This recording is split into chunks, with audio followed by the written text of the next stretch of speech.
ഏറ്റവും കൂടുതൽ കാലം MLA ജീവിച്ചിരിക്കുന്നവരിൽ ഏറ്റവും കൂടുതൽ കാലം MLA യും മന്ത്രിയുമായിരുന്ന റെക്കോർഡുമുള്ള പ്രിയങ്കരനായ PJ ജോസഫ് സാർ, കേരളത്തിൻ്റെ ചീഫ് സെക്രട്ടറി ആയിരുന്ന K ജയകുമാർ സർ, ഒപ്പം ഇന്ന് ഈ ചടങ്ങിനെത്തിയിരിക്കുന്ന നിരവധി വിശിഷ്ട വ്യക്തികളുണ്ട്. സുധാകർ IAS അടക്കമുള്ള വിശിഷ്ട വ്യക്തികൾ ഇന്നിവിടെയുണ്ട്. കേരള കോൺഗ്രസ് പാർട്ടിയുടെ നേതാക്കളുണ്ട്, എൻ്റെ പ്രിയങ്കരായ വിദ്യാർത്ഥികളുണ്ട്, പ്രിയപ്പെട്ട വായനക്കാരുണ്ട്. എല്ലാവർക്കും എൻ്റെ വിനീതമായ നമസ്കാരം. PJ ജോസഫും കേരളത്തിലെ വിദ്യാഭ്യാസ വിപ്ലവവും എന്നാണ് ഈ പുസ്തകത്തിന് പേരിട്ടിരിക്കുന്നത്. 1996 മുതൽ 2001 വരെയുള്ള കാലഘട്ടത്തിൽ കേരളത്തിൻ്റെ വിദ്യാഭ്യാസ വകുപ്പ് മന്ത്രി എന്ന നിലയിൽ ശ്രീ PJ ജോസഫ് നടപ്പിലാക്കിയ വിദ്യാഭ്യാസ പരീക്ഷണങ്ങൾ കേരളത്തിൻ്റെ സാമൂഹിക, സാമ്പത്തിക, സാംസ്കാരിക മേഖലകളെ എങ്ങനെ സ്വാധീനിച്ചു എന്നതിൻ്റെ വിലയിരുത്തലാണ് ഈ ഒരു പുസ്തകം. കേരളത്തിലെ കോളേജുകളിൽ നിന്ന് പ്രീ ഡിഗ്രി വേർപെടുത്തി +2 ആരംഭിച്ചത് വിദ്യാർത്ഥികൾക്ക് ഉന്നത വിദ്യാഭ്യാസത്തിനുള്ള സാധ്യതയൊരുക്കി. പലപ്പോഴും നഗരങ്ങളിൽ മാത്രം കോളേജ് വിദ്യാഭ്യാസം സായത്തമായിരുന്ന കാലഘട്ടത്തിൽ അന്ന് 5 ലക്ഷത്തോളം വിദ്യാർത്ഥികൾ SSLC പാസ്സായാൽ കേവലം 1 ലക്ഷത്തിൽ താഴെ ആളുകൾക്ക് മാത്രമേ ഉന്നത വിദ്യാഭ്യാസത്തിനുള്ള സാഹചര്യം ഒരുങ്ങുമായിരുന്നുള്ളൂ. അക്കാലഘട്ടത്തിലാണ് ചുരുങ്ങിയ സമയത്തിനുള്ളിൽ ഏതാണ്ട് 4 ലക്ഷം സീറ്റുകൾ +2 സൃഷ്ടിച്ചുകൊണ്ട് കേരളത്തിലെ ഏറ്റവും ശക്തമായ വിദ്യാഭ്യാസ വിപ്ലവത്തിന് PJ ജോസഫ് സാർ തിരികൊളുത്തിയത്. അതിനു മുമ്പും പലരും ശ്രമിച്ചിട്ട് പരാജയപ്പെട്ട ഒരു കാര്യമാണ് അദ്ദേഹം വിജയപഥത്തിൽ എത്തിച്ചത്.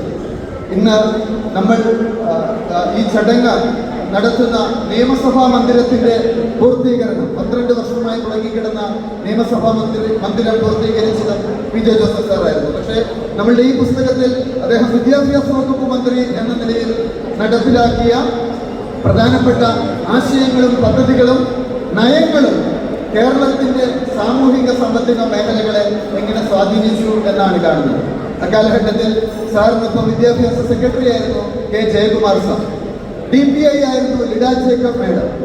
ഈ കാലഘട്ടത്തിൽ ലിഡ ജേക്കബ് മേഡവുമായി സംസാരിച്ചപ്പോൾ മേഡം പറഞ്ഞ ഒരു പോയിന്റ് എനിക്ക് വളരെ വ്യത്യസ്തമായി തോന്നി. മേഡം പറഞ്ഞു, +2 വന്നതോടുകൂടി, അന്ന് 10ാം ക്ലാസ് കഴിയുന്നതോടുകൂടി പെൺകുട്ടികളെ വിവാഹം കഴിപ്പിച്ച് അയക്കുന്ന ഒരു രീതി ഉണ്ടായിരുന്നു. അത് മാറി. അവരുടെ വിവാഹപ്രായം 2 വർഷത്തേക്ക് മുന്നോട്ടായി.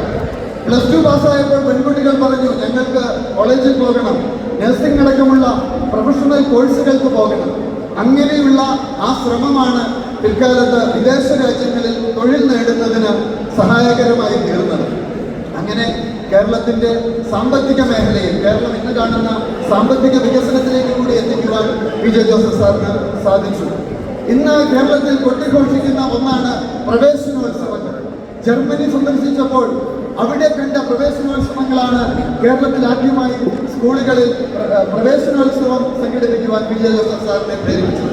പ്രിയങ്കരനായ മോൻസ് ജോസഫ് MLA എത്തിച്ചേർന്നിട്ടുണ്ട്. അദ്ദേഹത്തെ വേദിയിലേക്ക് സ്വാഗതം ചെയ്യുന്നു.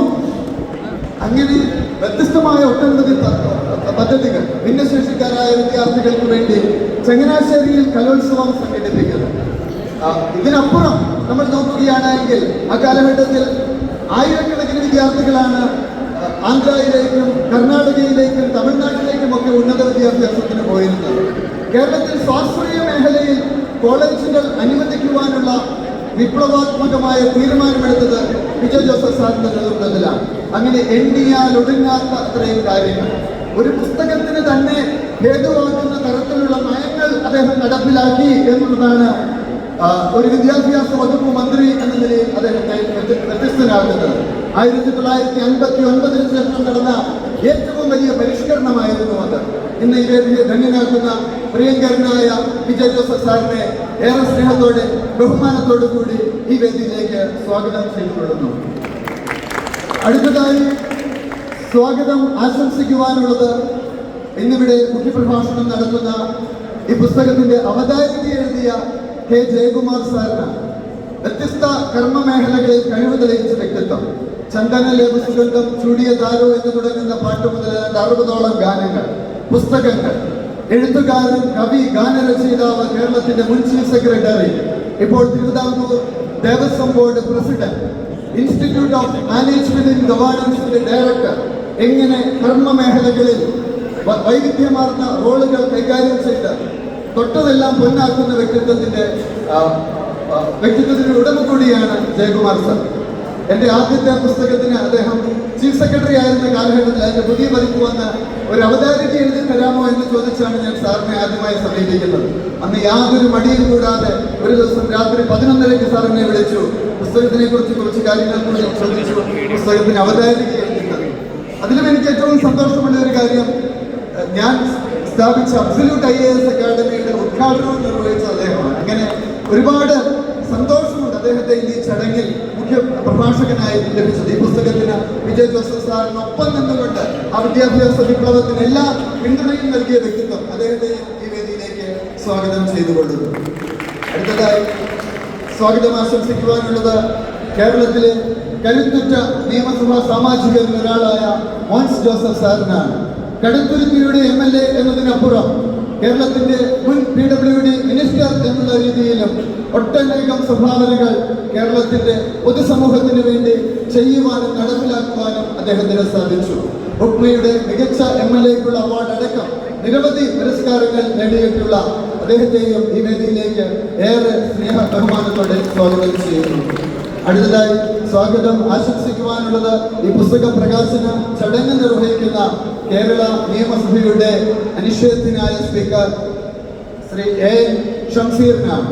40കളുടെ തുടക്കത്തിൽ തന്നെ നിയമസഭാ സ്പീക്കറായി തിരഞ്ഞെടുക്കപ്പെടുകയും തിരഞ്ഞെടുക്കപ്പെട്ട കാലഘട്ടത്തിലുടനീളം വൈവിധ്യമാർന്ന പദ്ധതികൾ, ഈ അന്താരാഷ്ട്ര പുസ്തകോത്സവം തന്നെ അതിനുള്ള ഒരു തെളിവാണ്, നടപ്പിലാക്കുകയും ചെയ്തുകൊണ്ട് മുന്നേറുന്ന അദ്ദേഹത്തെയും ഏറെ ഹൃദ്യതയോടുകൂടി ഈ വേദിയിലേക്ക് സ്വാഗതം ചെയ്യുന്നു. ഇന്ന് ഈ നിറഞ്ഞ സദസ്സിൽ എത്തിച്ചേർന്നിരിക്കുന്ന പ്രിയങ്കരായ കേരള കോൺഗ്രസ് നേതാക്കളും പ്രവർത്തകരുമുണ്ട്, പ്രിയങ്കരായ വിദ്യാർത്ഥികളുണ്ട്, പ്രബുദ്ധരായ വായനക്കാരുണ്ട്. എല്ലാവരെയും ഒറ്റ വാക്കിൽ സ്വാഗതം ചെയ്തുകൊണ്ട് എൻ്റെ വാക്കുകൾ ഉപസംഹരിക്കുന്നു. നന്ദി, നമസ്കാരം.